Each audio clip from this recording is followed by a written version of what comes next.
বরণ, ভাই আমার মা মৃত্যু শয্যায় এক্ষুনি মারা যাবে। আমার মায়ের শেষ ইচ্ছে আমার বউ দেখবে। তোর বউটাকে একটু দে না, আমার বউ বলে আমার মাকে গিয়ে একটু দেখাই। ইয়ার কি নাকি নতুন বউ আমার? প্লিজ বরণ, আমার মা মারা গেলে এক্ষুনি তোর বউকে দিয়ে যাচ্ছি। বকুল! ভাই ভাই তোর নতুন বউয়ের দিব্যি। আরে ইয়ার তুই বউ দিবি দিলি, ঠিক আছে যা, আমি এখানে দাঁড়িয়ে আছি, তুই তাড়াতাড়ি নিয়ে আয়।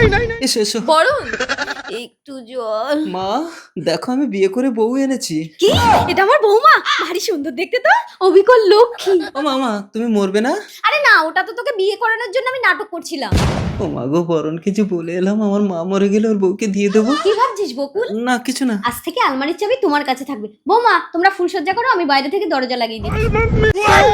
আরে আমার কিন্তু নাতি চাই। হ্যাঁ ও মা। বকুল তো দেরি করছে কেন দেখি তো।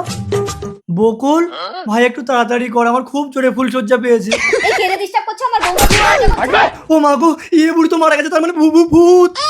একদম কাছে আসার চেষ্টা করবে না, আমি কিন্তু মাথা ঢুকে নিজেকে শেষ করে দেবো। না না ঠিক আছে ঠিক আছে, তুমি উপরে শো, আমি নিচে শুচ্ছি। বরণ, ও মা গো, এ তো অজ্ঞান হয়ে গেছে, একে তুলে খাটে শোয়াতে হবে। আহ, আহ। আরে তুমি কেন আমার গায়ে হাত বোলাচ্ছ? তার মানে তুমি আমাকে নষ্ট করে না দিয়েছো। না আমি কিছু করিনি। আমি নষ্ট হয়ে গেছি। আরে বলছি তো আমি কিছু করিনি। শোনো, তাহলে তুমি আমাকে বরণের কাছে নিয়ে চলো। তাই চলো প্রিয়া। চলো। এই বৌমাকে নিয়ে কোথায় যাচ্ছিস? ও একটু বাপের বাড়ি যাচ্ছে মা। ওই তো বরণ, ওই তো।